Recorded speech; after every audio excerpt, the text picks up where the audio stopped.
Here at MIR World Cup Finals with Mike Wohler and his beautiful second-gen DSM with, I don't know where to hold my hand here, FP power underneath the hood and or on the hood too. So you've had a hell of a week so far. Yeah, first 2 or 3 passes, it's done nothing but ball versus a track where I was spinning all over the place. Yeah. So did a test pass on Wednesday, bogged down to like 4,000 RPMs and ran a 8.1 or 8.0, I don't even remember, like 193. A throwaway pass, basically. Yeah, second pass turned it up a little bit, still bogged again, but cut a 136 and ran a 790. That was a Q1. Okay. Competition coach on board also for the outlawed entry of James Kemp.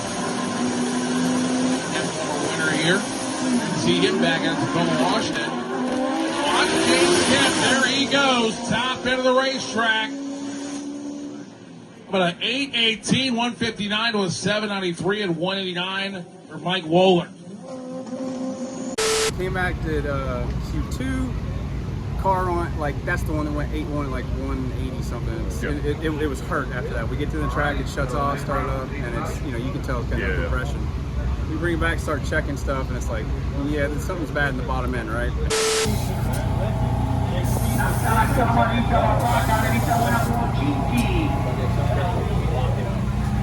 That cast light, right? Like, I'm one of the few guys left running a cast block, so we pulled the head, found it was split across, you know, right across the deck. So we went into the whole fiasco of swapping the block out that night, putting a new head on, new gasket on, got it in here. You had a spare motor, right? I did. So it's like it's almost like it's like foreshadowing, like you anticipated. I anticipated cast light. Yeah, like DSM guys. I'm at the point they basically have an entire spare drivetrain in the trailer. Let me guess, you have transmission, diff in there. How diff, many? yes. Transmission parts and housing. I don't have a whole complete one. Yeah. There's a few things that I need to swap over, but I got almost everything. Threw it in, fired it up, and water was shooting out of the exhaust. The O-ring in the head had kind of like come loose, and so it didn't seal correctly. So then we went and had to pull the head right back off, new gasket, fix the O-ring, put the head right back on, and now she's good. We call that less than ideal. Yes.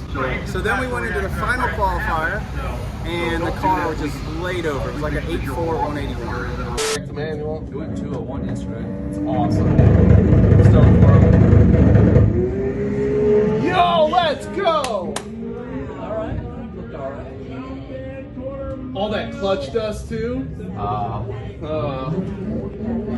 Come back, look at the log. We're trying to figure out where the hell the power went. Compression test, ignition, you know, timing, everything's perfect.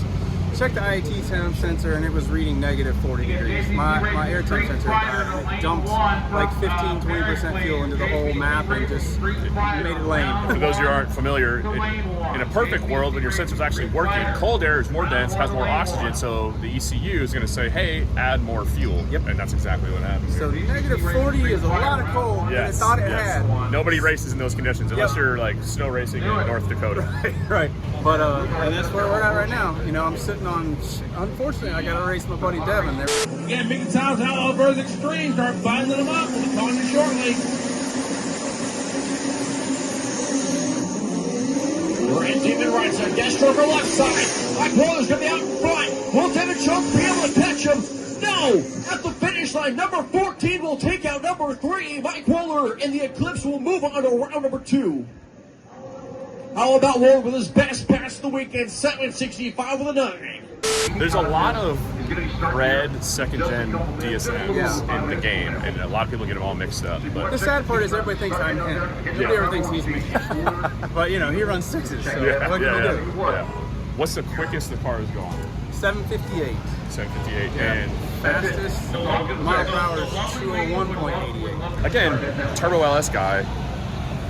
But I've talked about this before. Like the first, I'm using air quotes here, fast like import I ever drove was like a all-wheel drive Plymouth Laser. Yeah. This is like early 2000s. I had a Camaro when I was a teenager, and I was at a red light, you know, romping on it, and this dude, it was a 1G Talon or Eclipse. I never even heard of the car. Just dug in my ass, took off. I was like, those cars are fucking cool. Yeah. It's got a bump on the hood. What is that? Tell like the old internet, like the story, the typical DSM, you launch it hard, the windshield wipers come on, the headlights come up. Like, yeah, the 1Gs especially. That so you fixed all that on this, right? Yeah, I got rid of all that. Yeah, he doesn't have the pop-up headlights, and there's no windshield wipers. He just took them off. So no pop-up headlights in the 2G anyway. That was a 1G thing. So is it LS guy? What's the motor on? Is it a stroker or no? Still 2 Regular, liters? regular 2-liter long rod. So 2 liter, 2.0, 4G63, and what turbos on it? Force Performance 84. There we go. Back FP84. FP84. And you're in the show, right? You I'm in the qualified. show. I did. I went from number 8 to 13 after missing a couple rounds with the box. But I'm still in there. You're still in there. Yes, Hell sir. yeah. Good luck today, man. Thanks, brother. Thanks, dude. Good to meet you.